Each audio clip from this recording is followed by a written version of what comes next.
El primer plan de este catálogo, conocido como el Plan de Iguala o Plan de las Tres Garantías. Entonces, ¿por qué se llama Plan de Iguala?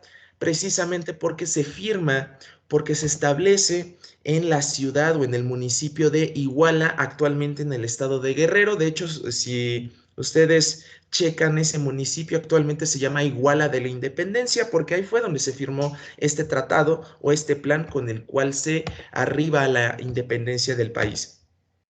Entonces, vamos a tener esto, se van a establecer las tres garantías sobre qué es lo que queremos para este nuevo país independiente y son independencia, es decir, ya vamos a ser una nación independiente de España.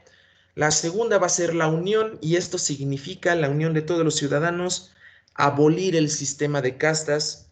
Ya todos los mexicanos somos iguales ante la ley, según esta garantía. Y la última, pues uno creería, va a ser la libertad o la fraternidad o alguna cuestión así, pero no.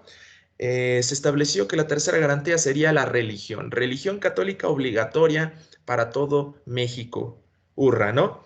Bueno, primer plan, plan de Iguala. Incluso si se les dificulta plan de Iguala o de las tres garantías, podemos establecer una mnemotecnia, podemos crear ahí como nuestra idea, nuestra historia de que este plan de Iguala se firmó o se hizo con la idea de igualar los derechos de todos los mexicanos. Entonces, por eso se llama Plan de Iguala, porque ahora sí ya nos igualamos todos, ya no hay jerarquías, ya no hay sistema de castas. Pues bueno, bajo este Plan de Iguala se crea la nueva nación, se crea el ejército trigarante, la combinación de las fuerzas realistas con las insurgentes, y es un ejército que evidentemente pues va a hacer valer estas tres garantías que se establecen en este plan. Este plan de las tres garantías o de Iguala va a ser de 1821, precisamente con el cual se consuma la independencia de México. Por otro lado, vamos a tener un tratado casi de inmediato, porque España va a mandar a quien sería el último virrey de la Nueva España. Acuérdense que el virrey es la persona que mandan directamente de España para que gobierne todo el territorio mexicano, siempre bajo las órdenes del rey. Van a mandar al último virrey de la Nueva España, que se llama Juan O'Donoghue, y digamos que cuando Juan de O'Donoghue ya llega aquí al territorio mexicano, llega precisamente a Veracruz, como que se da cuenta que ya llegaron a un acuerdo, que ya no hay nada que hacer aquí, dice, pues ya mejor me voy, porque si no aquí me matan, porque van a decir, pues yo vine como español, vine como enviado de los españoles, entonces pues ya mejor me voy. Y antes de que se vaya, Iturbide le dice, a ver, aguántame tantito, ven, fírmanos un documento con el cual nos establezcas que España ya está reconociendo oficialmente la independencia de México. Entonces, O'Donoghue dice, pues, mira, yo no soy el rey, yo no tengo estas facultades para firmarte este tipo de documentos, pero si tú quieres, pues yo te lo firmo. Entonces se firma este documento conocido como los Tratados de Córdoba, igual en 1821, con esta finalidad de que España en teoría ya le está reconociendo a México su independencia. Bueno, entonces a partir de este momento vamos a formar una nación nueva que se va a conocer como el Imperio Mexicano. También se le va a conocer históricamente como el primer Imperio Mexicano porque pues no va a ser el único, ya más adelante va a haber un segundo imperio.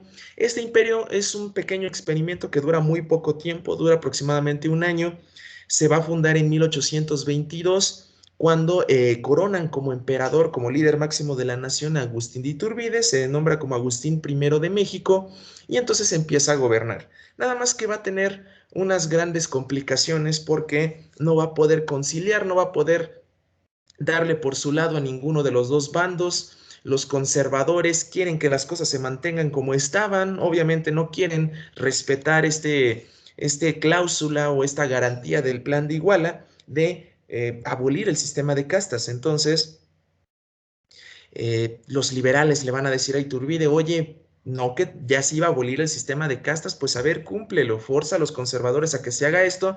Los conservadores no quieren y al contrario se enojan con Iturbide, entonces se empieza a perder popularidad. Por otro lado, los liberales, acuérdense, ellos quieren una república y tenemos a un emperador, entonces por el simple hecho de que Iturbide exista, ya nada más por eso ya no les cae bien. Entonces, vamos a tener ahora sí una gran tendencia, la razón por la que durante esta etapa de la historia, durante todo el siglo XIX y principios del siglo XX tengamos tantos planes y tengamos tantos tratados, es precisamente por la rebeldía, por la falta de solidez de las instituciones. Es decir, el gobierno no va a tener una solidez. Si se elige a un presidente, si se elige a un gobernante, siempre va a haber alguien que se va a levantar, que va a decir, ¿sabes qué? A mí no me gusta, no me cae bien, no me gusta la situación y entonces pues hago mi rabieta y necesito expresar esa rabieta, pero como en ese entonces no existía Twitter, pues entonces voy a tener que escribirlo en un documento que se va a denominar un plan. Y entonces con este plan le digo al resto de la gente, oigan, miren, estoy muy enojado porque este sujeto me cae mal, porque este sujeto hizo esto o por esta situación. Entonces, júntense conmigo y juntos vamos a rebelarnos en contra de esta situación o de esta persona. Ese es un plan, básicamente, un manifiesto para invitar a otros a que se unan a una cierta causa. Y por otro lado, un tratado es básicamente lo que cualquier persona diría un trato. Es un compromiso, es una promesa que se firma o que se celebra entre dos o más personas o entre dos o más países o entre dos o más organizaciones. Bueno, entonces el primer plan que vamos a tener ya en contra de Iturbide va a ser el plan de Casamata. Aquí es cuando surge este gran personaje conocido como el gran troll de la historia de México, conocido como Antonio López de Santa Anna. Santa Anna en ese entonces era un militar que pues en teoría era liberal, pero también lo vamos a empezar a conocer como un verdadero chapulín. En política, un chapulín es aquel que se pasa de bando, se cambia de bando constantemente conforme le vaya conviniendo, no precisamente porque tenga o porque cree en la ideología, sino porque sabe que le van a dar ciertos intereses, pues básicamente le conviene. El día de hoy me voy con los liberales, el día de mañana me voy con los conservadores y el otro día me salto con los de centro y así sucesivamente. Entonces, Santa Anna sale con su plan. Este plan se va a llamar el Plan de Casamata de 1823. ¿Cuál es su objetivo?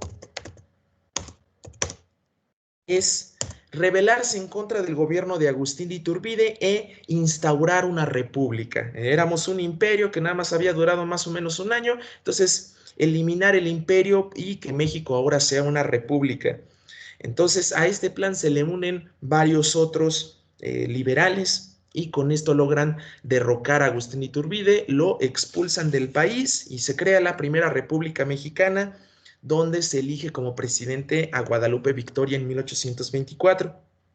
Entonces aquí igual podemos utilizar otra mnemotecnia, aquí pudiéramos decir, cambiamos la S por una Z, ya tenemos casa, entonces casa de cazar.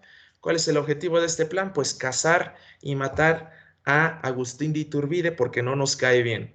Bueno, posterior a esto, durante el resto de la década de los 20 del siglo XIX, por ahí de 1800, por el resto de los años 20, vamos a tener una serie de intentos de España por reconquistar el territorio mexicano, de mandar ahí unos barcos a tratar de invadirnos una vez más. Pero la situación es que siempre van a estar siendo repelidos o defendido el territorio mexicano gracias a Santa Anna. Aquí es cuando Santa Anna empieza a mostrar sus dotes de que le encanta pelear. No me pregunten si era buen militar o era mal militar, nada más sabemos que él sí le encantaba pelear. Entonces él iba, y pelea contra los ejércitos que nos va mandando España y a partir de todas estas victorias Santa Anna se empieza a convertir en héroe nacional, todo el mundo lo empieza a reconocer, se hace muy famoso y esto le va a servir para catapultarse hacia la presidencia en los años 30. En 1933 llega por primera vez a la presidencia. Según varias fuentes, Santa Anna llegó a gobernar 11 veces como presidente de 11 veces como presidente de la República Mexicana Y muchas de estas veces que gobernó fueron casi como de chiste, digámoslo así. No era un sexenio de 4 años seguidos, sino que ahí todo se quedaba al contentillo de lo que decía Santa Anna. Entonces lo eligen presidente y supongamos que después de un mes de presidente dice, ¿saben qué? Me dolió la panza, pues ahí se ven, ya no quiero ser presidente y abandona la presidencia. Y dice, pues a ver, tú que estás aquí al ladito, tú vas a ser el nuevo presidente en lo que yo me voy. Entonces, después de otro mes, Santa Anna dicen, ¿saben qué? Ya me dieron ganas de ser presidente otra vez, ahí les voy, déjenme, ábranme paso, y así es como se empiezan a dar varios de los periodos de presidencia de Santa Anna. Entonces, Santa Anna se va a hacer muy famoso, sí, por las guerras de los años 20, pero también se va a hacer muy famoso por sus ocurrencias, por sus errores, por muchos eventos trágicos. Uno de ellos, de los más conocidos, va a ser este conflicto, el de la independencia de Texas. Va a ser un conflicto que va a durar de 1835 a 1836. Obviamente a todo mexicano le duele la pérdida de Texas, que ahorita pues sea uno de los territorios más importantes, más prósperos de todo Estados Unidos y que ese territorio era nuestro, ¿no? Bueno, la razón, muchos dicen que ya era algo medio inevitable. La verdad es que el gobierno mexicano en estas épocas estaba pobre, estaba desorganizado. Les digo, pues el gobierno era un chiste. Santana se iba si le dolía la cabeza de la presidencia. Y además, ese territorio no estaba visto como uno que tuviera tierras fértiles, que tuviera cierta utilidad. Entonces estaba muy descuidado. Y para este entonces, que ya los estadounidenses habían pasado varios años de su independencia, estaban empezando a pensar o estaban empezando a expandirse. Entonces ellos ya le tenían puesto el ojo a el territorio de Texas y también a otros territorios del norte de México. Por lo mismo empiezan a mandar a muchos ciudadanos estadounidenses a habitar estos territorios. Y esto se hace incluso con el permiso del gobierno de México. El gobierno de México pues dice, la verdad es que a casi ningún mexicano le gusta estar viviendo hasta allá tan retirado. Entonces, si los gringos se quieren venir a vivir aquí, pues adelante, que se vengan. Nada más, eso sí, unas condiciones se tienen que adaptar al estilo de vida mexicano. Tenemos que, si quieren venir a vivir aquí o al estado de Texas, tienen que hablar español y también tienen que convertirse al catolicismo. Y ya, pues los gringos le dijeron, sí, sí, sí, claro que sí, vamos a seguir tus reglas, obviamente les dan el avión. Eventualmente, cuando se da este evento de 1835, ya había, por cada mexicano que viviera en esta zona, había 10 estadounidenses. Entonces, obviamente, con la ayuda, con el apoyo, con la instigación del gobierno estadounidense, dicen, tejanos, independícense, ya después de unos años nosotros los vamos a integrar a la Unión Americana. Así que en 1835 los tejanos se declaran independientes de la República Mexicana. Santa Anna, que en ese entonces era el presidente, dice, no, no, no, yo no voy a dejar que eso suceda, dejo la presidencia para irme a pelear. Entonces se va, pelean más o menos un año, hay varias batallas, pero la última va a ser la batalla de San Jacinto, en la cual capturan, en un descuido terminan capturando a Santa Anna, y ahora sí que a punta de pistola le dicen, a ver, fírmanos un documento con el cual reconozcas la independencia de Texas, o si no te matamos, y pues como el verdadero patriota que era Santa Anna, pues dice, quédense con su cochino territorio, yo me voy de aquí.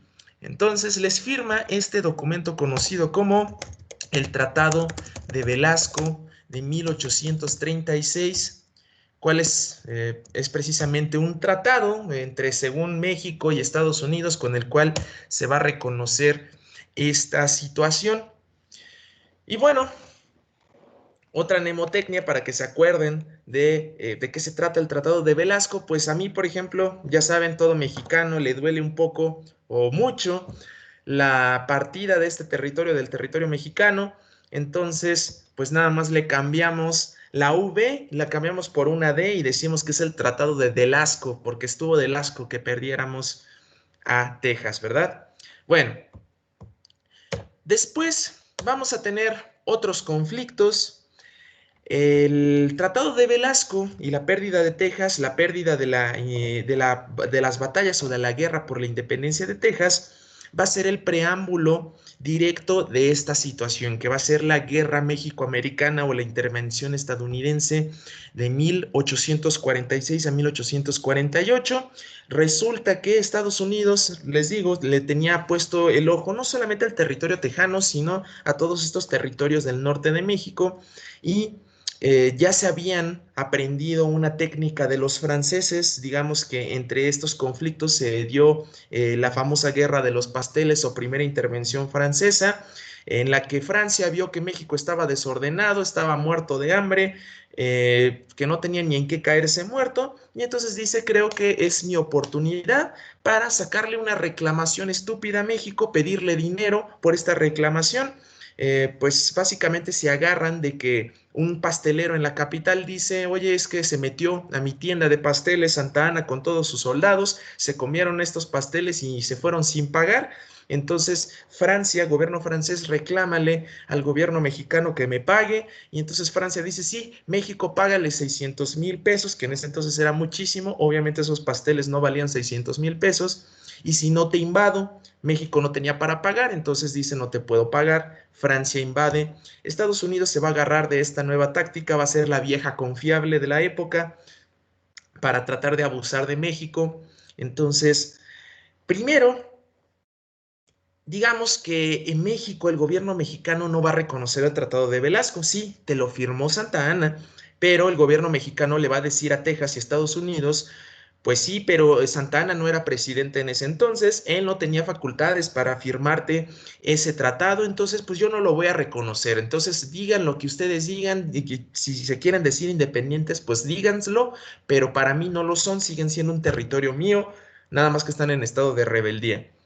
Así que, pues esta situación siguió más o menos por 10 años hasta que en el 46 el Congreso estadounidense decide votar por la integración de Texas a la Unión Americana. Y esto el gobierno mexicano lo ve como un insulto, evidentemente. Hagan de cuenta que si como al día de hoy de repente el Congreso estadounidense dice, pues bueno, el día de hoy Chihuahua ya es parte de la Unión Americana. Y van a decir, ah, caray, ¿por qué?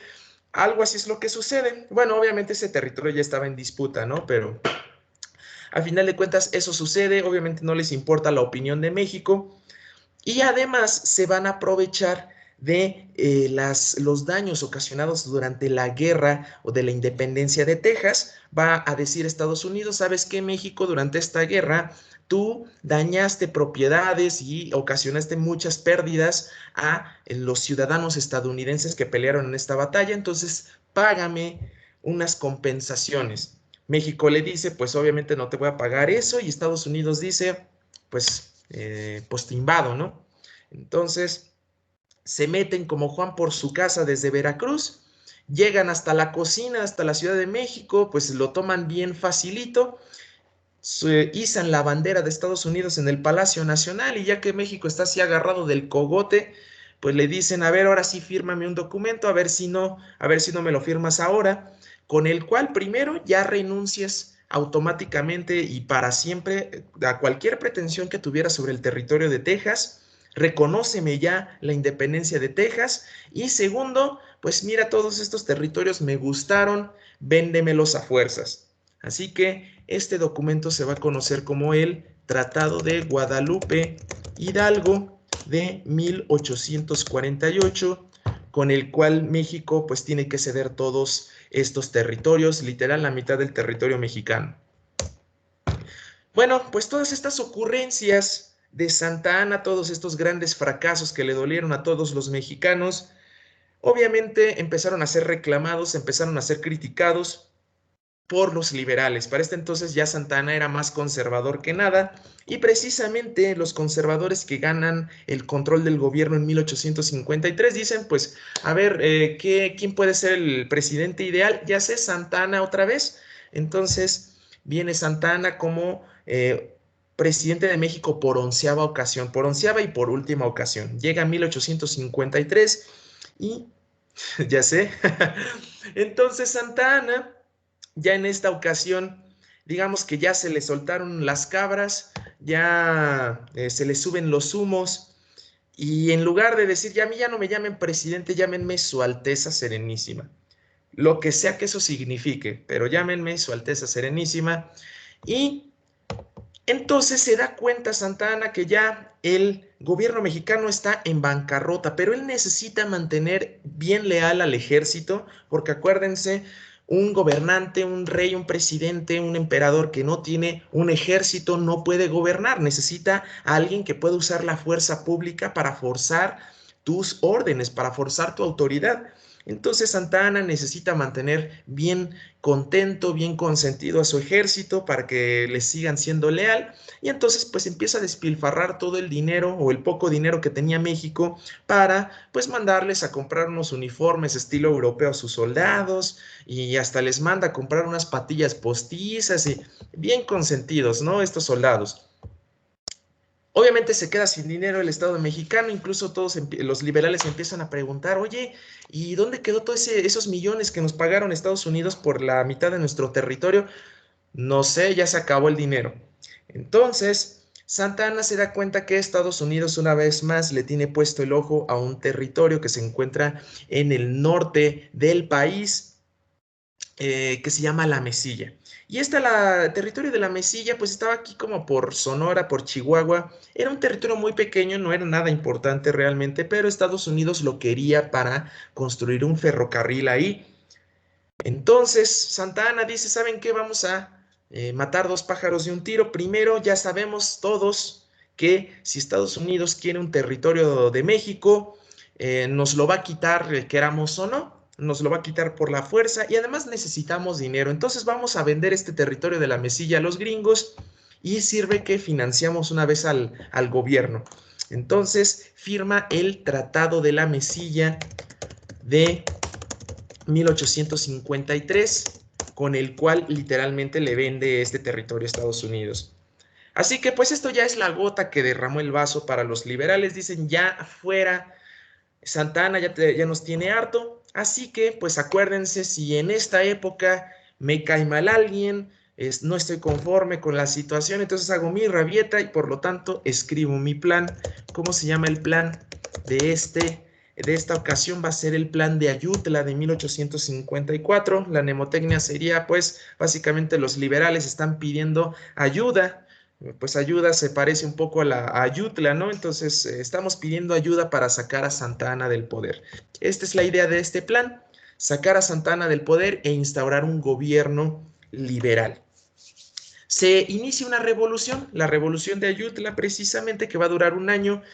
En 1855 ganan los liberales, le dan una patada en el trasero a Santa Anna, lo sacan ya de una vez por todas del país, ya nunca va a volver a ser presidente y ahora sí, por primera vez vamos a tener un gobierno liberal presidido en un primer lugar por Juan N. Álvarez, y él va a tener a todo un equipo de jóvenes brillantes liberales, entre los cuales se encuentra pues el mismísimo Benito Juárez, se encuentra los hermanos Lerdo de Tejada, Melchor Ocampo, Ignacio Comonfort. De hecho, Ignacio Comonfort lo van a dejar en la presidencia del 55 hasta el 57 y precisamente Comonfort siendo presidente, quedando al mando de la presidencia, se va a encargar de gestionar o de dirigir que se emita una serie de leyes por parte de este gabinete de líderes liberales, una serie de leyes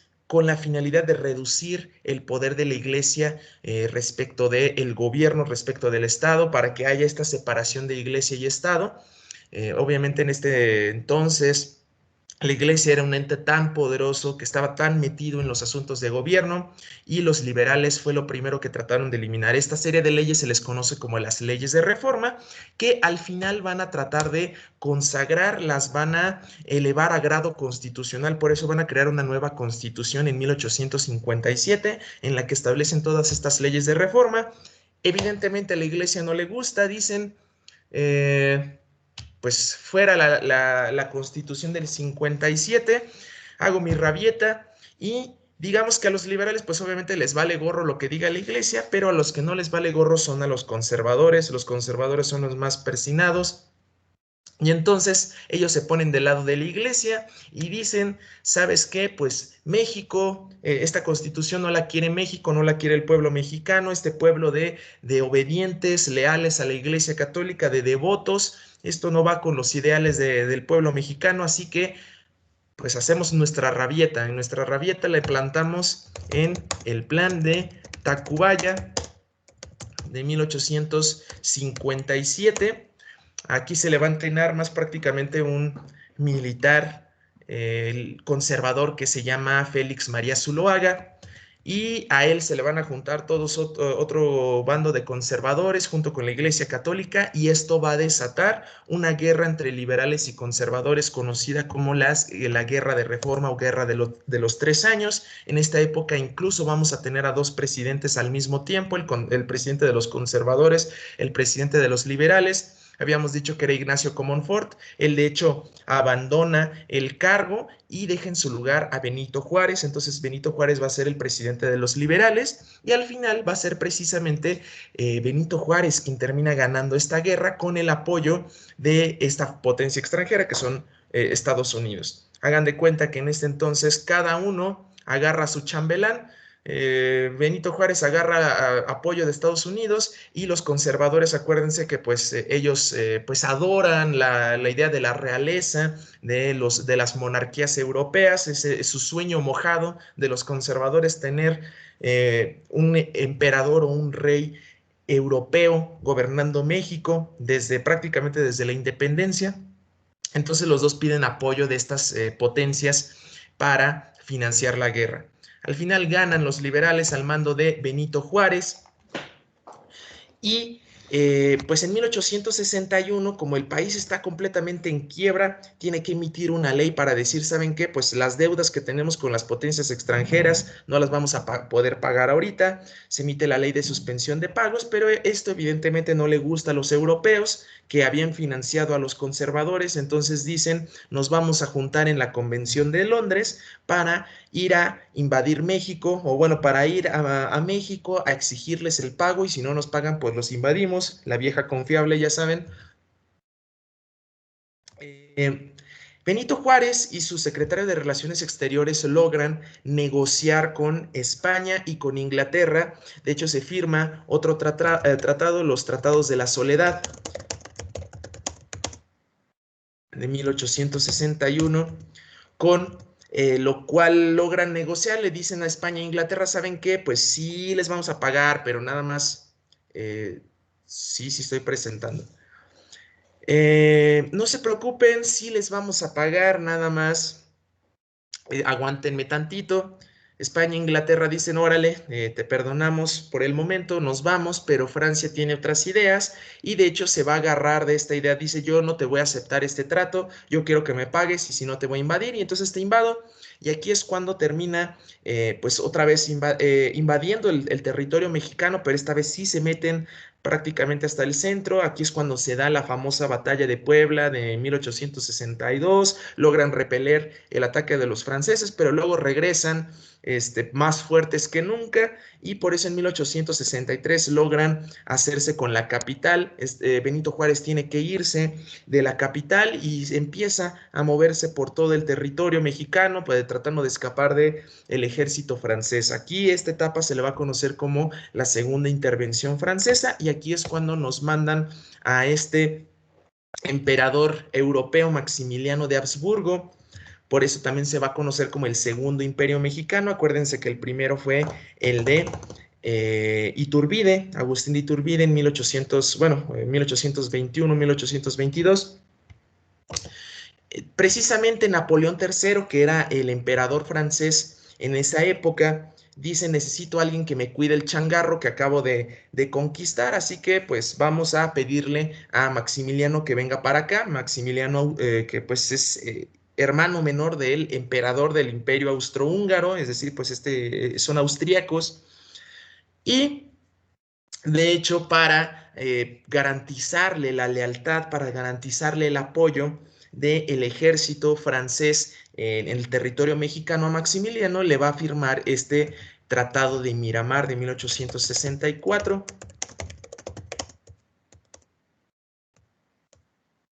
Con lo cual Maximiliano va a poder gobernar durante un rato. Pero bueno, esta etapa es muy interesante, pero pues esto ya lo vemos un poquito más a fondo en las clases del curso.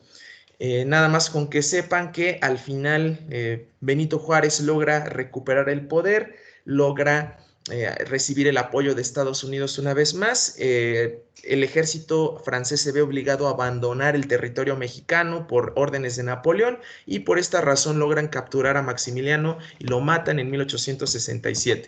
Ahora bien, ¿qué es lo que va a pasar después de esto? Acuérdense, Benito Juárez es presidente prácticamente desde 1857-58, pero hasta el momento no ha podido gobernar, ha sido guerra tras guerra tras guerra, tras situación que no le permite gobernar. Entonces, se dan primero unas elecciones en 1867, recién acaban de matar a Maximiliano y a sus aliados, y para este entonces ya empieza a levantar la mano un soldado que era liberal, que había estado apoyando a Juárez hasta el momento, que pues él quería ser presidente, él se postula como presidente, este señor se va a llamar Porfirio Díaz, pero Benito Juárez gana evidentemente en este entonces.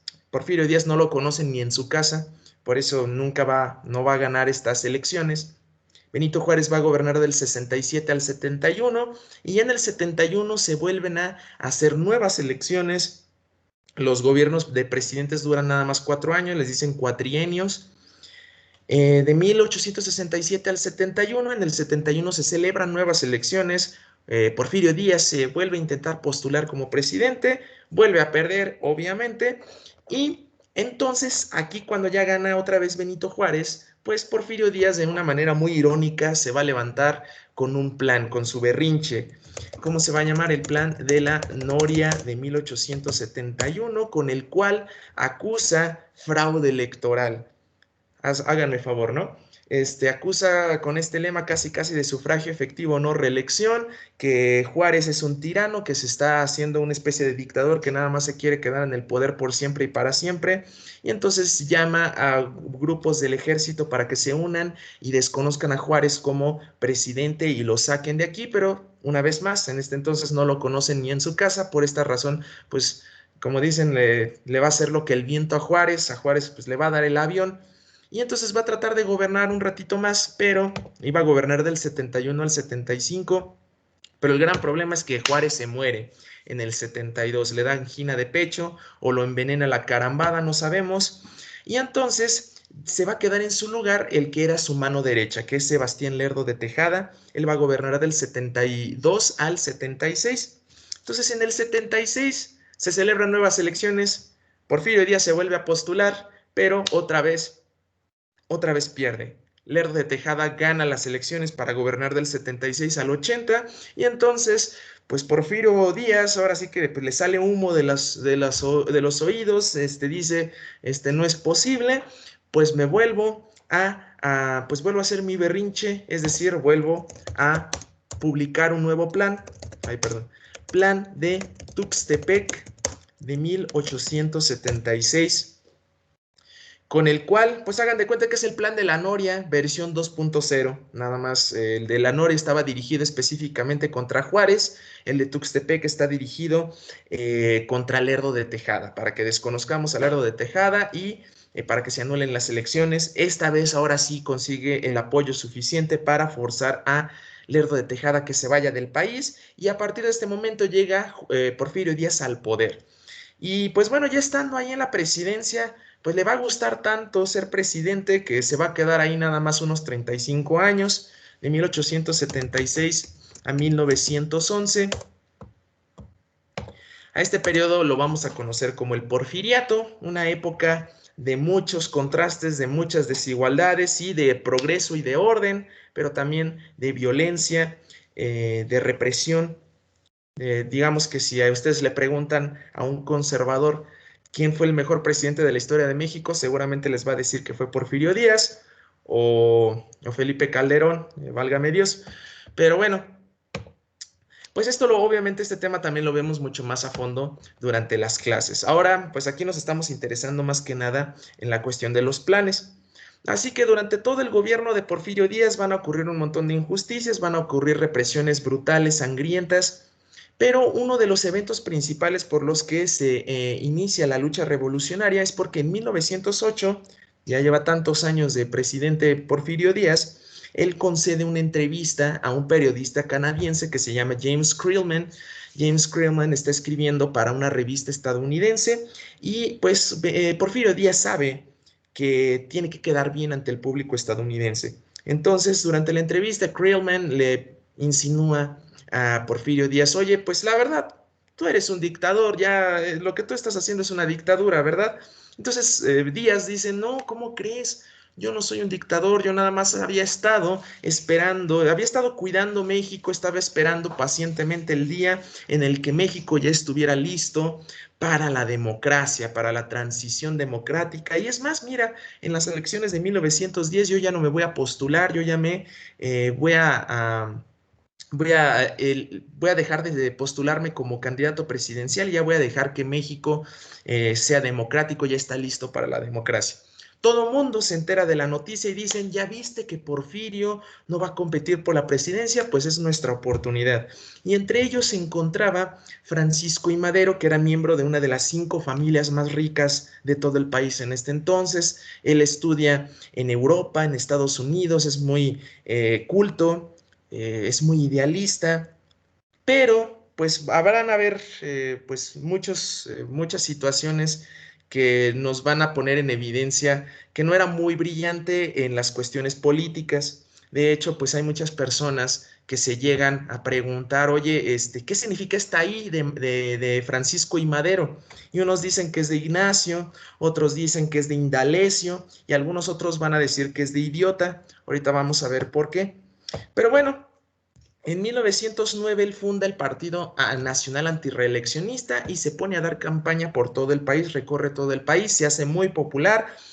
Todo mundo como que ya dice, pues yo creo que Madero va a ganar estas elecciones, pero nada más como 2 días antes de que se den las elecciones de 1910, Porfirio Díaz le dice, te la creíste, güey, no, te voy a dejar postularte. Entonces lo manda, le inventa un delito, lo encarcelan, Porfirio Díaz se vuelve a postular como presidente, gana estas elecciones y entonces este Francisco I. Madero sale de prisión, huye hacia Estados Unidos, hace su rabieta, es decir, emitimos un nuevo plan, Plan de San Luis de 1910, con el cual convoca al pueblo mexicano a que se levante en armas el 20 de noviembre de 1910 contra el régimen porfirista. Así que inicia la Revolución Mexicana. Esta revolución se le unen, digamos que todos ven en Francisco I. Madero como el gran líder capaz de derrotar a Porfirio Díaz y por eso muchos líderes a lo largo del país le empiezan a unir, entre ellos Venustiano Carranza, que era gobernador de Coahuila, con sus distintos ejércitos del norte, el ejército de la División del Norte, entre los cuales también se encontraba el general Pancho Villa, el famoso Pancho Villa. También vamos a tener a Emiliano Zapata en Morelos, que era un líder campesino que luchaba por las causas de los campesinos y él buscaba que se repartieran las tierras a la gente más pobre. De hecho, su lema era tierra y libertad o la tierra es de quien la trabaja. Juntos, digamos, se vuelven los super amigos y entre ellos logran derrotar, juntos con el poder de la amistad, logran derrotar a Thanos, es decir, a Porfirio Díaz. En 1911 es cuando lo derrotan y Porfirio Díaz le dice, pues mira, sabes que ya me voy, Madero, ¿dónde te firmo? Para decirte que pues ya dejo la presidencia, me largo de aquí. Entonces se firma el tratado o los tratados de Ciudad Juárez en 1911. ¿Cuáles? Porfirio Díaz básicamente deja la presidencia y dice pues que se celebren nuevas elecciones, ya México sea democrático. Entonces huye, se va a Europa y digamos que este sería el spoiler, este va a ser el único personaje importante de la Revolución Mexicana que no va a morir de manera violenta. Bueno, ahora sí, Madero, como les decía, llega al poder, pero primero empieza a descuidar a sus aliados. Una de las grandes exigencias de Emiliano Zapata es que se diera el reparto de tierras entre los campesinos. Madero lo ignora, hace sordos, le dice, no oigo, no oigo, soy de palo. Y entonces Zapata le dice, ¿sabes qué? eres un maldito traidor. Así que no estoy conforme con la situación. ¿Qué hago? Emito un plan. Este va a ser el plan de Ayala de 1911, con el cual acusa a Madero de traicionar las causas campesinas. Por otro lado, si uno llega al poder, típicamente lo primero que voy a hacer es quitar a la gente que había estado en el gobierno anterior, porque pues es gente que le era leal al anterior presidente. Y pues si los dejo donde estaban, uno nunca sabe si me vayan a tratar de hacer quedar mal, vayan a tratar de traicionarme. Y pues obviamente meto a gente de mi confianza, pues esto no lo va a hacer Madero. Él va a decir, miren, este señor que ven aquí, se ve como muy buena onda, se ve como una persona muy amable y muy cordial. Yo estoy seguro de que puedo confiar en él. Este señor se llama Victoriano Huerta y pues también Madero no se da cuenta de que frente a sus narices está gestando un golpe de estado entre varios simpatizantes de Porfirio Díaz, entre ellos pues el mismísimo sobrino de Porfirio Díaz, Félix Díaz, el embajador de Estados Unidos en México, Henry Lane Wilson, y por ahí se gesta la Decena Trágica. La Decena Trágica es un evento que dura 10 días, por eso se llama la Decena, que dura del 9 al 19 de febrero de 1913, con el cual se planea un golpe de Estado contra Madero y contra su vicepresidente José María Pino Suárez. Entonces, durante estos ataques que se están haciendo al Palacio Nacional, donde está Madero y Pino Suárez, Madero tiene la opción de escoger a qué militar le va a dedicar o le va a encomendar la protección de este territorio. Y pues él decide, obviamente, darle esta confianza a este viejito. Dice, pues es muy buena onda, me cae muy bien. Total, ¿qué podría salir mal, verdad? Entonces, pues resulta que Victoriano Huerta termina conspirando, termina pactando con estos otros golpistas, y entonces él es el que logra capturar a Francisco y Madero y a su vicepresidente. Los aprisionan, o bueno, los meten en una carroza, los van a trasladar a una prisión, pero Huerta manda o le paga a unos bandidos para que balacen esa carroza y maten a estos dos personajes, como para hacerlo ver como si hubiera sido un accidente, ¿no? O como si hubiera sido un asalto que no ordenó definitivamente Huerta. Entonces Huerta se autoproclama presidente, dice, ahora pues yo soy el presidente, y como ya tenemos un nuevo Thanos, entonces es momento de que los superamigos se vuelvan a juntar para derrotarlo. Entonces todos aquellos que en un momento habían peleado juntos para vencer a Porfirio Díaz, se vuelven a juntar. Digamos que hay varios gobiernos dentro del país que se van a ver muy conmocionados. Este, bueno, ahí dicen, hay unas fuentes que dicen que fueron los municipales, hay otros, o bueno, policías incluso federales. Hay otros que dicen que fueron unos bandidos que contrató Victoriano Huerta. Muchas veces, ahora sí que la historia puede cambiar dependiendo de las fuentes que consultemos, pero pues en esencia es que matamos o mataron a Madero y a Pino Suárez por órdenes de Huerta. Ahora el país está conmocionado, pero la mayor parte de los gobernadores dicen, pues sí, qué mal, qué triste que hayan matado a estos personajes, pero no podemos hacer nada. El único que no hace esto es Venustiano Carranza. Venustiano Carranza dice, yo no me voy a quedar de brazos cruzados y voy a emitir un plan. El plan de Guadalupe de 1813, con el cual convoca a los superamigos a que se vuelvan a juntar para derrocar a este nuevo Thanos, a este nuevo villano, Victoriano Huerta, el usurpador. Con esto lo logran expulsar en 1914 todos juntos, y ahora se va a celebrar la convención de Aguascalientes porque los superamigos empiezan a decir, pues bueno, ¿ahora qué? ¿Qué va a pasar? Ya derrotamos a nuestro enemigo, ¿ahora quién va a ser el nuevo presidente? ¿Cómo nos vamos a arreglar? ¿Qué onda? Entonces, Venustiano Carranza propone que se reúnan todos en esta ciudad de Aguascalientes con todos sus ejércitos, con todos sus simpatizantes. Y entonces aquí es cuando se va a decidir quién va a ser el nuevo presidente. Carranza, pues él es muy ambicioso, ya se está frotando las manos, dice, ahorita que pregunten quién quiere votar por Carranza como presidente, pues yo voy a botar la mano y seguramente todos los demás también. Pero cuando dicen a ver quién quiere que Carranza sea presidente, nada más él levanta la mano, voltea y dice, ah, caray, nadie está votando por mí. Se da cuenta que la convención está dominada por villistas, Y estos villistas dicen, pues yo propongo que Eulalio Gutiérrez sea presidente, sepa quién era Eulalio Gutiérrez, pero pues lo votan presidente. Obviamente Carranza, furiosísimo, le salen humo por las orejas y dice, pues, váyanse muy lejos, yo no voy a reconocer a esta persona, a partir de aquí ya somos enemigos. Entonces él huye a Veracruz y ahora se va a crear una especie de nueva guerra entre estas dos facciones, entre los constitucionalistas, que son los que apoyan a Carranza, y a los convencionistas, que son los villistas y zapatistas. Se llaman convencionistas porque obviamente se sujetaron o que sí están de acuerdo con lo resuelto en la Convención de Aguascalientes.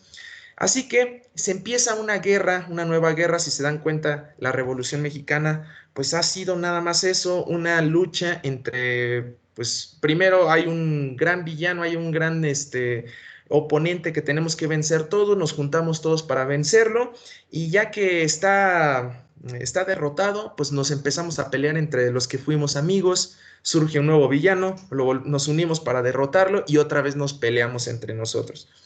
Entonces se dan una serie de batallas entre los convencionistas y los constitucionalistas, solo que Carranza tenía un as bajo la manga, un arma secreta conocida como Álvaro Obregón. Álvaro Obregón era un excelente militar y él prácticamente solito es el que logra dirigir a las fuerzas de Carranza para derrotar tanto a los zapatistas como a los villistas. Por ejemplo, están las batallas de Celaya en 1915, con las cuales derrotan a los villistas. Ya estos dos dejan de ser una amenaza para Carranza y por eso en el 17 promulga una nueva constitución. Él dice, pues ya yo gané la revolución, promulgo esta constitución en la cual voy a enaltecer o voy a establecer todos estos principios o todos estos reclamos que hicieron populares, que hicieron famosos a todos estos personajes de la revolución, prácticamente para ganarme la simpatía de todos estos, de los seguidores de Villa, de Madero, de Zapata. Entonces, Madero había dicho sufragio efectivo, no reelección. Bueno, en esta constitución voy a poner que se prohíbe la reelección de presidentes. Y este Zapata decía tierra y libertad, y la tierra es de quien la trabaja. Pues en esta constitución voy a poner va a haber repartición de tierras para los campesinos, va a haber derechos laborales para todos los obreros, y ahora sí se va a hacer justicia en México. Entonces con esto gana el apoyo de todo el mundo, se vuelve presidente y va a gobernar de 1917 a 1920.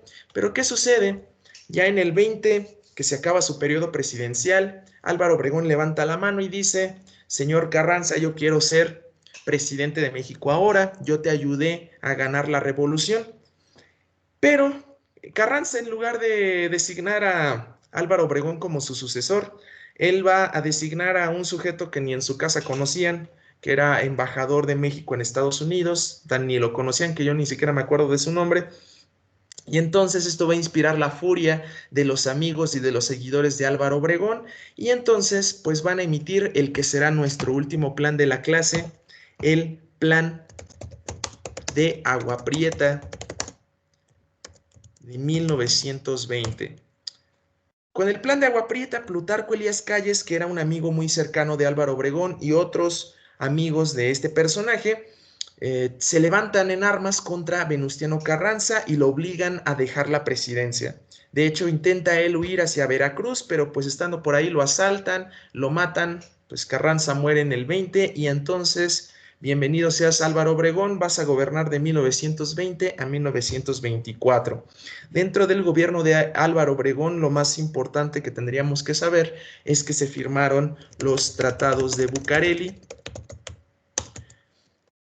Los tratados de Bucareli más o menos tenían la idea de favorecer a potencias extranjeras. Digamos que en la Constitución hay un artículo, el artículo 27, que nos dice que todos los mares, tierras, recursos naturales que se encuentran en las tierras o en los subsuelos del territorio nacional son propiedad de la nación y por lo tanto de todos los mexicanos. Entonces, pues esos recursos son de los mexicanos, no de los extranjeros. Pero Álvaro Obregón firma estos tratados de Bucareli con diversas potencias extranjeras para permitirles que vengan aquí a México pues a llevarse lo que quieran, minas, metales, petróleo y demás. Estos van a ser nuestros últimos planes, nuestros últimos tratados. Ahora nos vamos a centrar en los presidentes. Aquí vamos a tener primero a el mismísimo Plutarco Elías Calles, ya terminada el gobierno de Álvaro Obregón de 1920 al 24, llega Plutarco Elías Calles, es el sucesor de Obregón porque pues eran muy amigos, pero digamos que este Plutarco Elías Calles, pues él se hacía llamar el jefe máximo de la revolución.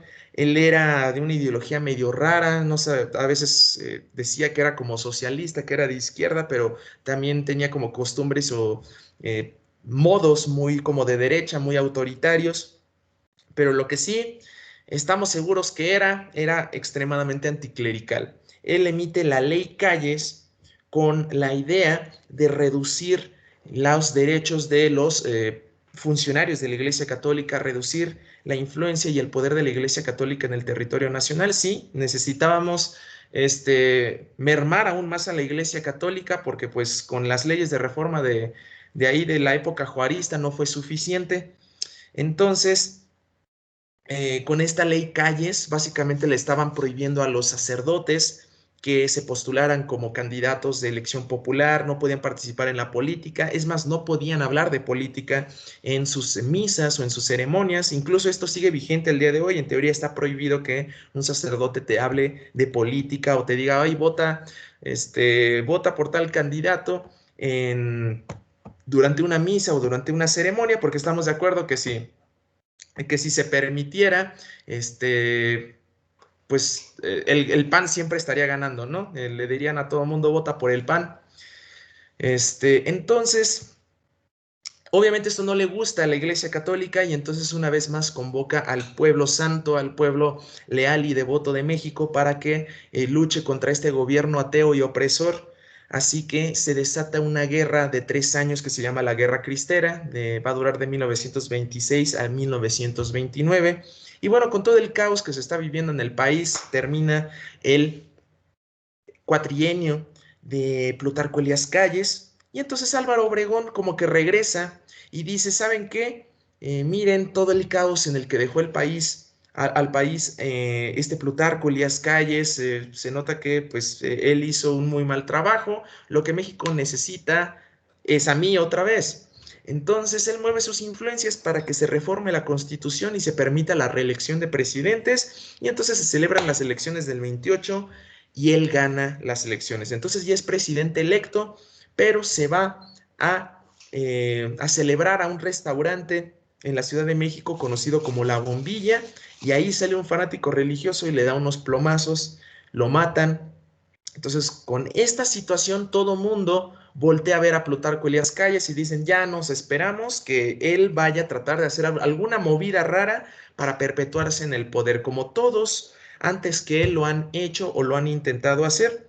Pero Plutarco Elías Calles fue mucho más inteligente que eso. Él se dio cuenta de esta tendencia precisamente, que todos los anteriores héroes o caudillos de la revolución pues habían intentado hacer sus movidas, se habían intentado perpetuar en el poder y siempre se encontraban con alguien que pues no le gustaba, emitía un plan y lo mataban. Todos estos habían resultado muertos por pudiéramos decirse, por esta ambición. Entonces, pues en esta época, en el 28, ya prácticamente todo el mundo estaba pues ahí escribiendo su propio plan contra Plutarco Elías Calles, ya se estaban preparando, pero Plutarco Elías Calles dice, a ver, yo quiero mantenerme en el poder, pero no puedo ser tan obvio. ¿Cómo le hago? Pues ya sé, voy a empezar a designar presidentes, que pues ellos, digamos, sean los presidentes de manera oficial, pero yo voy a estar controlándolos tras bambalinas o debajo del agua, yo voy a ser el gran titiritero. A este periodo en el que Plutarco Elías Calles va a seguir siendo el líder máximo del país, pero sin ser presidente, porque él va a estar eligiendo a los presidentes y los va a estar controlando, se le va a conocer como el maximato. Entonces, el maximato es un periodo de 6 años en el que van a estar gobernando 3 presidentes, todos elegidos, todos controlados por Plutarco Elías Calles. Se llama el maximato porque acuérdense que a Plutarco Elías Calles se le conocía como el líder máximo o el jefe máximo de la revolución. Entonces, estos 3 personajes van a ser Emilio Portes Gil, que va a gobernar de 1928 a 1930, va a ser Pues nada más Pascual casi te Ortiz voy. Rubio. Perdón, ¿alguien habló? Bueno, Emilio Portes Gil, que va a gobernar de 1928 a 1930, Pascual Ortiz Rubio, que va a gobernar del 30 al 32, y Abelardo Rodríguez, que va a gobernar del 32 al 34. Solo van a durar dos años cada uno. En teoría tendrían que haber durado 4 años. ¿Por qué no sucede esto? Porque Emilio Portes Gil entra como presidente interino. Un interino nada más llega como de manera provisional cuando un presidente falta por alguna razón, porque se murió, porque lo mataron, porque tuvo que renunciar. Entonces, acuérdense que no podemos tener un presidente que no fue elegido democráticamente y un interino no fue elegido por elecciones, no fue elegido por democracia. Entonces, nomás lo vamos a poner un ratito en lo que se celebran nuevas elecciones para elegir un nuevo presidente democrático. Por esta razón, Emilio Portes Gil nada más dura estos 2 años, como en sustitución del gobierno de Álvaro Obregón, el que iba él a comandar durante este sexenio que había ganado por estas elecciones, pero pues lo mataron. Entonces se celebran nuevas elecciones y en el 30 eligen o es votado el presidente Pascual Ortiz Rubio. Pascual Ortiz Rubio era embajador de Brasil o embajador de México en Brasil. Y de hecho, Calles lo había designado específicamente a él porque necesitaba a alguien que estuviera como muy alejado de la política nacional, que no tuviera una base popular, que no tuviera tantos aliados, para que lo pudiera controlar muy fácilmente. Por eso elige a alguien que está hasta allá en Brasil. Nada más que Pascual Ortiz Rubio, en los primeros años de su gobierno, prácticamente en los primeros días recibe un atentado, le dan pues lo balacean, pero él sobrevive. Nada más que durante los próximos 2 años él se va a cansar mucho de la situación, incluso se va a cansar de seguir siendo como el achichincle de Plutarco Elías Calles, se va a hartar de que Plutarco lo quiere estar controlando y por eso renuncia. Va a ser el último presidente de toda la historia que va a renunciar hasta el momento. Entonces, por eso él no completa su cuatrienio, él iba a gobernar del 30 al 34, pero pues en el 32 ya renuncia. Y entonces, como para terminar ese mandato que dejó incompleto Pascual Ortiz Rubio, ponen a Abelardo Rodríguez. Así pues, nada más termina los últimos 2 años que le faltaban y ya, eso sería el maximato. También durante este periodo es cuando Plutarco Elías Calles va a fundar el Partido de Estado, va a reunir a todas las fuerzas políticas más importantes del país. En ese entonces habían como más de 4,000 partidos políticos distintos. Él va a reunir a los más importantes y los va a convertir en este gran partido que va a ser apoyado siempre por el gobierno, conocido como el Partido Nacional Revolucionario, o PNR. No me hagan repetir esa palabra mucho porque suena feo en todos los sentidos. Bueno, terminado el gobierno de Abelardo Rodríguez, Plutarco Elías Calles dice: necesito escoger a otra persona que me sea leal, así que va a designar a Lázaro Cárdenas. Él era un alumno de Plutarco Elías Calles, era su mentor. Y pues precisamente en un primer momento Lázaro Cárdenas le es leal a Calles, pero ya siendo presidente él se da cuenta que no puede dejar que Calles siga en el país porque si no, no lo va a dejar hacer nada. Entonces él, digamos que sí se arma de valor y en 1936 manda un avión de la Fuerza Aérea Mexicana a las afueras de la casa de Plutarco Elías Calles, ordena a unos soldados a que literalmente lo saquen en pijama de su casa, lo suban al avión y lo mandan exiliado a Estados Unidos. Entonces, ya sin la influencia de Plutarco Elías Calles, Lázaro Cárdenas va a gobernar. Y va a tener un gobierno de corte socialista, digamos que a pesar de que en la Constitución del 17 se establecían estas cosas como el reparto de las tierras y los derechos laborales a los trabajadores y demás, hasta el momento no se había cumplido casi nada de eso. Entonces Lázaro Cárdenas se va a encargar, va a ser el primero en empezar a hacer todas estas gestiones para repartir las tierras, para empezar a conceder derechos laborales a las personas e incluso también va a ser muy conocido por esta situación de la expropiación petrolera el 18 de marzo de 1938. Entonces, pues aquí normalmente me gusta preguntarle a mis alumnos, pues, ¿qué es lo que se expropió en esta situación? Y incluso, pues, es una pregunta capciosa. La mayoría me va a decir, pues, el petróleo, ¿no? Pero habíamos dicho, artículo 27 de la Constitución, todos los recursos naturales que se encuentran en el territorio mexicano y en su subsuelo son propiedad de la nación y por lo tanto de los mexicanos. Entonces, yo no puedo expropiar, no puedo nacionalizar algo que ya es mío. Así que, ¿qué fue lo que se nacionalizó? ¿Qué fue lo que se expropió? Pues básicamente fueron las compañías, fueron las empresas petroleras, fueron la tecnología, la maquinaria de estas compañías extranjeras que estaban en territorio nacional extrayendo el petróleo. Eso fue lo que se nacionalizó. También él le va a brindar asilo a todos estos refugiados o a todos estos exiliados de la Guerra Civil Española, que acuérdense, pues estamos ya en los preámbulos de la Segunda Guerra Mundial en Europa.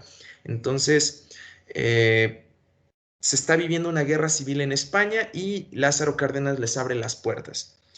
También él va a reorganizar el nombre, va a reorganizar el Partido Nacional Revolucionario, y lo va a convertir en el Partido de la Revolución Mexicana o PRM.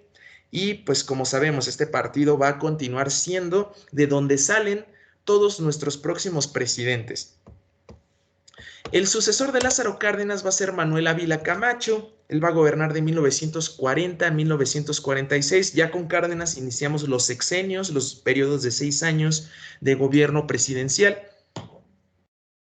Y después de esto, con Manuel Ávila Camacho, digamos que él llega, él tiene este discurso de la unidad nacional. Básicamente lo que nos quiere decir es, pues todos seamos amigos. Sí, Lázaro Cárdenas tenía como sus ideas socialistas, pero pues yo no voy a discriminar a nadie, yo no quiero que seamos socialistas ni conservadores, solo quiero unidad, que todos seamos amiguitos. Incluso se percata de que los anteriores presidentes como que se odiaban entre sí, entonces dice, pues los mando a llamar a todos, reúnanse, abrácense. También durante su gobierno va a empezar un periodo de enorme crecimiento económico contra todos los pronósticos. Por eso se llama el milagro mexicano, porque después de una guerra tan importante como la Segunda Guerra Mundial, se espera que haya hambruna, que haya escasez, que haya crisis económica. Pero contrario a eso, en lugar de que hubiera todas estas situaciones, en México hay un alza, hay un auge y un crecimiento económico muy acelerado, muy importante. Se alcanza un crecimiento económico más o menos del 6 o 7% anual.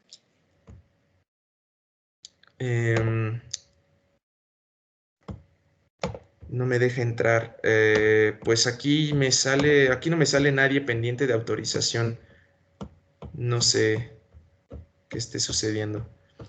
Bueno, habíamos dicho que es un periodo que va a durar más o menos 30 años, desde el gobierno de Ávila Camacho hasta prácticamente el gobierno de Gustavo Díaz Ordaz. Dura más o menos hasta el año 70 aproximadamente, hasta el 68, el 70.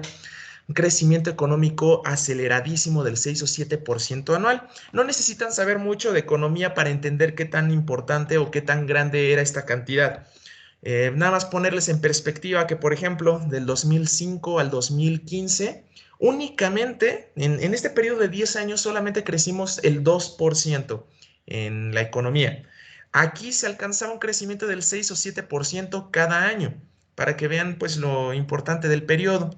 También va a ser Manuel Ávila Camacho el que le va a declarar la guerra a Alemania y a las potencias del eje. Gracias a él se une México a la Segunda Guerra Mundial, porque dos buques mexicanos petroleros son hundidos por submarinos alemanes. Por esta razón le declara la guerra a las fuerzas del eje. Y además también se da el programa Bracero. Era un programa, acuérdense que Estados Unidos manda la mayor parte de sus hombres, de sus varones, a combatir en la guerra.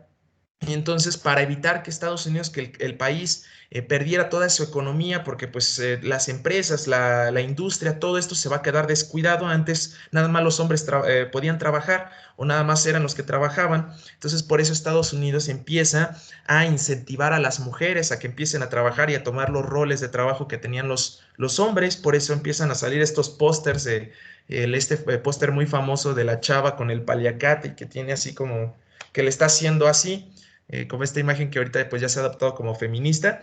Esta se hizo muy popular en Estados Unidos en esta época gracias a eso. Y además, Estados Unidos dice, México no está mandando mucha gente a la guerra, entonces, pues, ¿por qué no hacemos un tratado para que me mandes a hombres mexicanos a que se ocupen de seguir trabajando la industria estadounidense? Así que con esto México empieza a mandar trabajadores allá, aquí es cuando empieza esta costumbre. En teoría el programa iba a durar nada más como 20 años, pero pues ya todos sabemos que pues ya los mexicanos nunca dejaron de emigrar para allá y a los gringos pues ya no les va a gustar mucho esta situación. Pero bueno, seguido tenemos a Miguel Alemán Valdés, que va a gobernar del 46 al 52. Es conocido como el primer presidente civil de México. Un civil es aquel que no es un militar. Entonces, hasta este momento, todos los presidentes habían sido generales, habían participado como militares dentro de la Revolución Mexicana y él es el primero que no. Entonces, de hecho, cuando él llega a la presidencia, hace esta costumbre de colgar cuadros de Benito Juárez en todas las oficinas de gobierno, como para simbolizar que había acabado la era de los caudillos revolucionarios y que había iniciado la era de los licenciados. Entonces, con él se sigue el crecimiento económico, continúa el milagro mexicano, continúa la inflación estable, todo este tipo de factores económicos siguen pues en buen estado, pero también aquí Miguel Alemán Valdés se va a hacer muy famoso por la corrupción y por el nepotismo. Aquí es cuando inicia esta bonita tradición de los presidentes de empezar a saquear el país, de empezar a meter a sus amigos y a sus familiares en puestos importantes de gobierno, aunque no estén calificados para ello. Y además también con él vamos a tener ahora sí el cambio del nombre del Partido de la Revolución Mexicana, a el partido que no debe ser nombrado, también conocido como PRI. Este, Posterior a él vamos a tener a Adolfo Ruiz Cortines de 1952 a 1958. Él va a hacer todo lo contrario a su antecesor.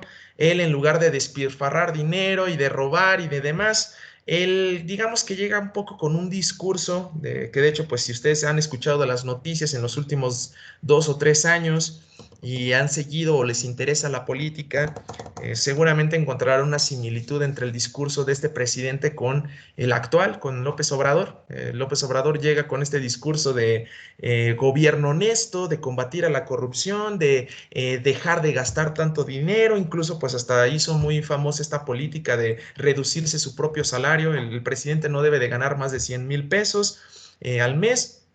Y entonces Ruiz Cortines hace algo muy similar. Él llega con este discurso de vamos a combatir la corrupción, vamos a implementar un gobierno austero. Él era contador, entonces él sabía muy bien de finanzas, él sabía muy bien de administración y cómo cuidar el dinero.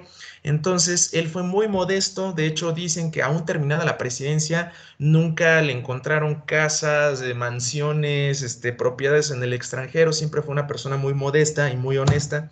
Para muchos este fue uno de los mejores presidentes del siglo XX. eh, y esto sería básicamente los grandes proyectos de Adolfo Ruiz Cortines. Más adelante tenemos a Adolfo López Mateos, sucesor de Ruiz Cortines.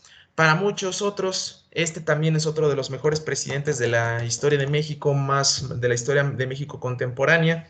Durante el siglo XX muchos ponen a los tres grandes que son López Mateos, Ruiz Cortines y Lázaro Cárdenas. López Mateos era pues una persona muy carismática. Era muy carismática, era excelente orador. Él, pues también se le va a conocer con el apodo de Adolfo López Paseos, porque se la va a pasar paseándose por todo el mundo, tratando de mejorar la imagen de México en el plano internacional. De hecho, él es el que consigue para México la sede de los Juegos Olímpicos del 68, del Mundial de la FIFA del 70. Pero pues si bien era un presidente muy querido, dicen que va a ser el último presidente querido de pues de la historia contemporánea. Pues al día de hoy, pues si ven al presidente en un evento público le mientan la madre.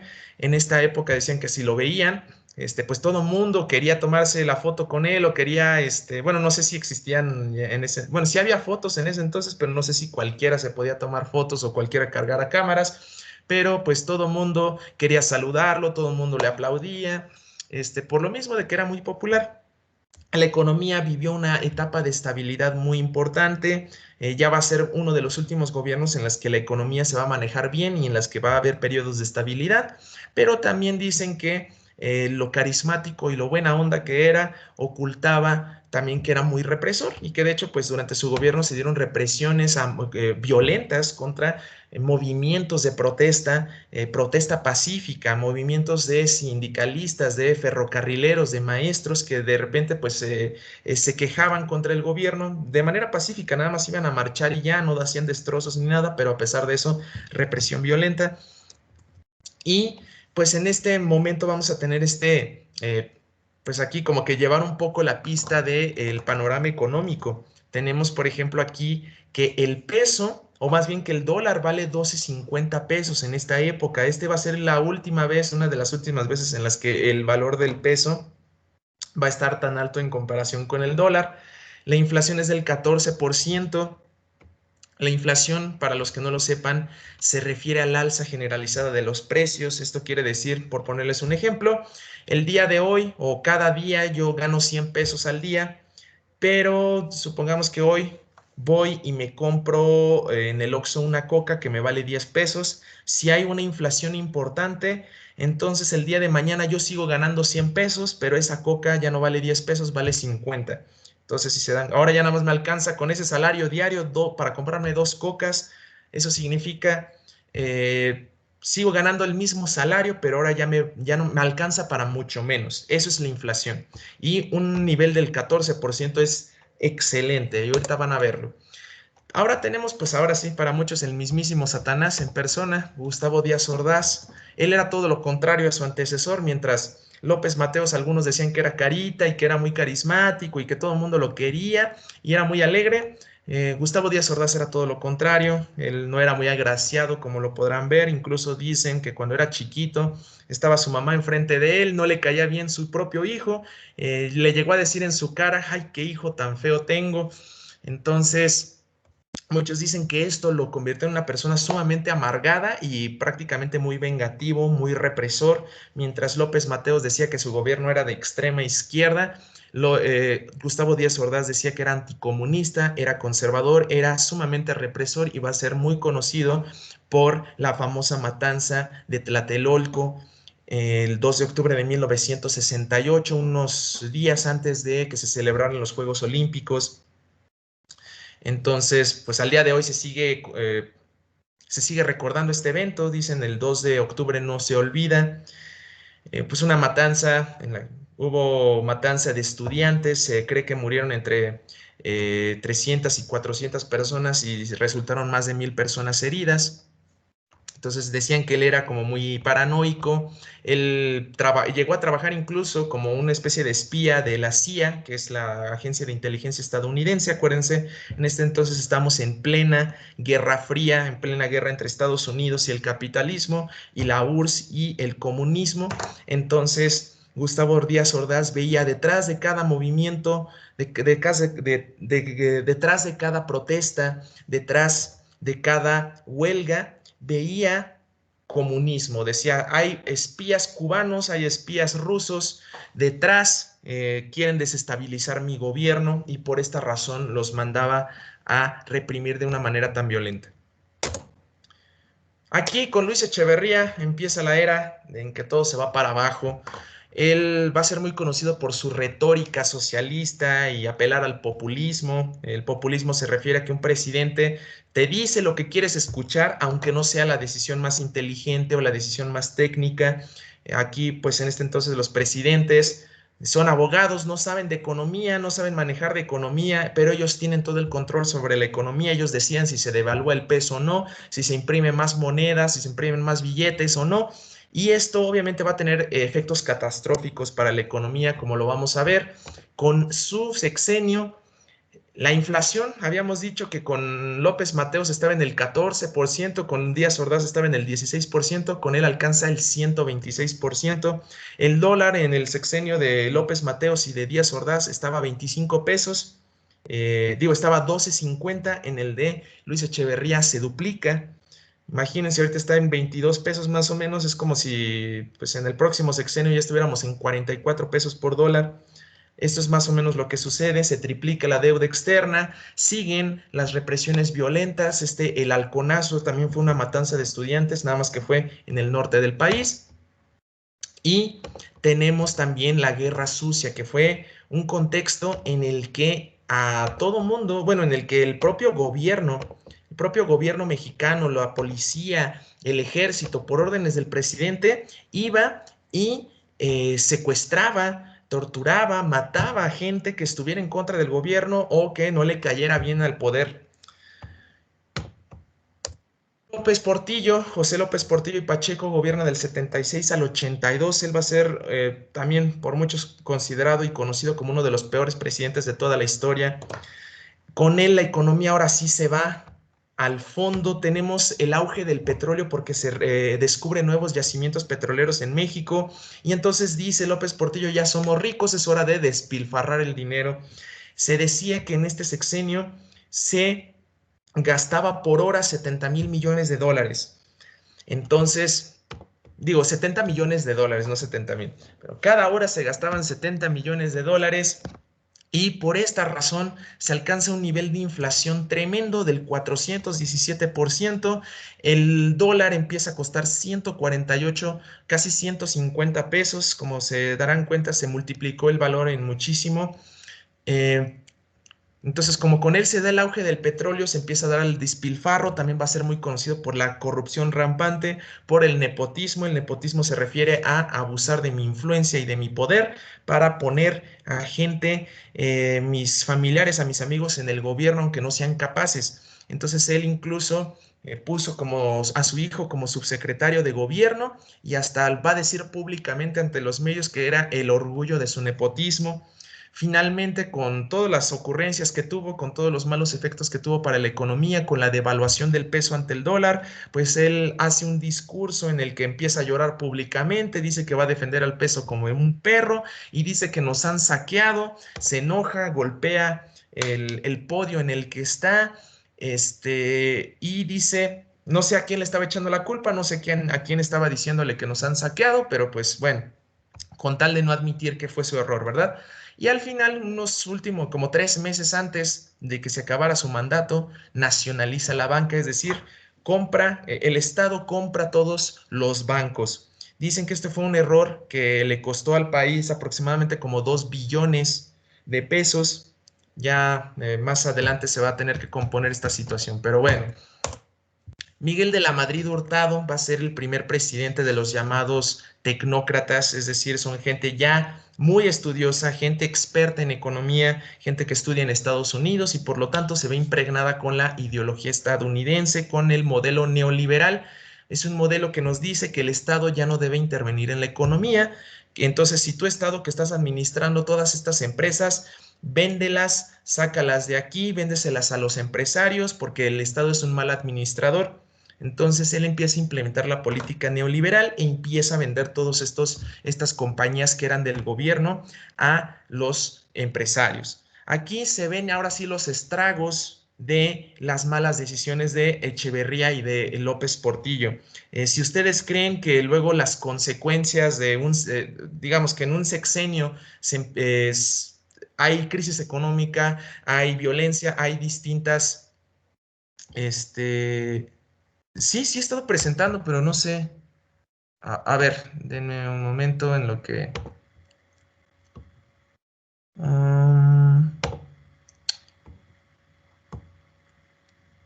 bueno, no sabía que no se estaba viendo la presentación, pero bueno, sí había estado presentando a lo largo de todo esto. Una disculpa. Bueno, pues ya estamos por terminar prácticamente, nada más para decirles que, pues, si ustedes creen que si en un gobierno se empieza a ver violencia, se ve crisis económica y demás, tengan por seguro que probablemente no haya sido culpa del presidente en turno, por más que nos duela decirlo, por más que nos caiga mal ese presidente, muchas veces es culpa ya de decisiones que se han tomado desde muchos sexenios y muchos años atrás. Entonces, por esta razón, yo diría que Miguel de la Madrid no fue tan mal presidente, pero aquí es cuando ya se ven los mayores o los peores efectos de las malas decisiones tomadas por Echeverría y López Portillo. Como podrán ver, alcanzamos una inflación del 4000%, una devaluación del peso de aproximadamente 1500%, entonces el dólar llega a costar más o menos 2300 pesos. Aquí se empieza, como ya la realidad del dinero ya no alcanza, digamos, si en el gobierno de López Mateos salía a la esquina a comprar un kilo de tortillas y me valía 10 pesos, sí, claro. Y si yo, digamos que como les decía, salía a la vuelta de la esquina a comprar tortillas que me valían 10 pesos un kilo, pues con esta devaluación supongamos que ahora sales y te va a costar 1000 pesos un kilo de tortillas. Entonces, pues ya las monedas que tenías antes de 10, de 50, de 100 pesos, pues ya tendrías que ir cargando pues unos fajotes de dinero para pagar cualquier cosa. Entonces, pues necesita el gobierno imprimir nuevas monedas. Por eso en esta época se empiezan a ver billetes de 10,000, de 50,000 pesos, de 100,000 pesos para enfrentar esta nueva realidad. Con él también se da este terremoto del 85, con lo cual se pone en evidencia pues, la mediocridad, la incompetencia del gobierno mexicano, y por esta razón mucha gente dice, ya estamos hartos del PRI, ya quítenos a este partido, queremos una nueva opción. Y por esto en las elecciones del 88, en las que se postula por parte del PRI a Carlos Salinas de Gortari, aparece un nuevo adversario que solía ser priista, pero él era parte de un ala de izquierda del PRI llamado Cuauhtémoc Cárdenas, era el hijo del mismísimo Lázaro Cárdenas, y entonces él junta a todas estas fuerzas de izquierda, forma su propio partido, contiende por la presidencia, todo mundo pues quiere a Cárdenas, se dice que pues él probablemente iba a ganar las elecciones, pero como son las primeras elecciones que se van a contar por medio de un sistema computarizado, entonces pues sale el gobierno que estaba haciendo el conteo de votos, en el que pues se dice que iba ganando y estaba en primer lugar este Cuauhtémoc Cárdenas, y de repente dicen, ups, ¿qué creen? Se cayó el sistema, y cuando se levanta el sistema otra vez, ya está en primer lugar Carlos Salinas, Cuauhtémoc Cárdenas en segundo lugar, y a este fraude electoral le van a conocer como la caída del sistema. Con lo cual tenemos a este personaje muy famoso, muy odiado por mucha gente. Pues podría pasar horas, podríamos pasar una clase entera hablando del gobierno de Carlos Salinas de Gortari y por qué tanta gente lo odia o por qué es considerado como el Darth Vader mexicano. Pero pues a muy grandes rasgos nada más tienen que saber, porque ya no tenemos tiempo, que con él se firma el Tratado de Libre Comercio de América del Norte, o también conocido como TLC o TLCAN, un tratado para que Estados Unidos, Canadá y México pudieran comerciar libremente sin barreras económicas. Él continúa con la privatización, es decir, vender empresas del Estado a los empresarios, incluyendo Telmex e incluyendo otras industrias. También durante su sexenio se implementa el nuevo peso mexicano. Habíamos dicho que por la inflación, por la devaluación del peso, teníamos billetes gigantescos de 50,000, de 100,000 pesos. Entonces, digamos que muchos dicen que por maniobra política, como para que no se viera tan feo, él implementa este nuevo peso mexicano, reduciéndole 3 ceros al peso. Entonces 10,000 pesos ahora van a ser 10 de los nuevos pesos, y así sucesivamente. Por esta razón, durante el sexenio de Carlos Salinas, el valor del dólar, del peso ante el dólar, un dólar nos va a costar aproximadamente 3 de los nuevos pesos, que piensen, es realmente como 3,000 pesos de los viejos. Si al día de hoy tenemos un valor de como 22 pesos por un dólar, piensen que realmente son como 22,000 pesos, que en el gobierno de López Mateos valía 12.50 y que ahorita vale como 22,000 pesos. Entonces, también en el gobierno, en el 94, en el último año del sexenio de Salinas, se hace el levantamiento del Ejército Zapatista de Liberación Nacional, o EZLN, un grupo revolucionario, dicen que era para declararle la guerra al gobierno, y también se da el famoso asesinato del candidato presidencial del PRI, Luis Donaldo Colosio, y del secretario general, que se llamaba José Francisco Ruiz Massieu, en 1994. Pues es la primera vez en la historia que se dan asesinatos de líderes políticos de tan alto nivel. El último que había sucedido era con Álvaro Obregón, literalmente en el 28. Entonces, esto pues trae una gran crisis en México, a todos los países extranjeros que estaban trayendo sus industrias y sus empresas y demás. Dicen que miedo. Hay un grupo que le declara la guerra al gobierno mexicano y empiezan a matar a candidatos presidenciales. Yo me voy de aquí. Esto va a provocar una tremenda crisis económica para el próximo presidente, conocido como el efecto tequila. Este presidente, Ernesto Zedillo Ponce de León, también va a ser conocido como el último presidente del PRI, el que va a permitir la transición democrática y gracias a él, pudiera decirse, llegamos a el primer presidente de oposición desde la Revolución Mexicana, Vicente Fox Quesada, por parte del Partido Acción Nacional o PAN, este personaje que al día de hoy te canta las mañanitas en Fiverr si le pagas lo suficiente. Y bueno, pues con esto estaríamos terminando esta clase. Pues espero que les haya gustado. En un momento les paso el archivo de la presentación para que la puedan checar con calma si gustan. Aquí pues la verdad no me había dado cuenta, o bueno, me habían comentado que sí, como que ahí de repente habían hecho algunos comentarios de que si estábamos pasando la presentación, y pues yo juraba que sí, pero ya me di cuenta que nada más había quedado en la primera página. Entonces pues para que puedan checar el resto del contenido. Ahorita nada más en un momento voy a ver cómo compartir eso. O bueno, yo creo que se los comparto por el grupo de Telegram. Este, entonces, pues bueno, espero que les haya gustado, que les haya agradado esta pequeña plática. Y con esto estaríamos terminando, así que pues en las próximas horas, quizá el día de mañana les paso el resto o la segunda parte de la prueba del Kahoot o el challenge de Kahoot para que puedan pues poner a prueba sus conocimientos. Muchísimas gracias, les agradezco mucho sus comentarios, que tengan muy bonito día, pueden ir en paz, la misa ha terminado.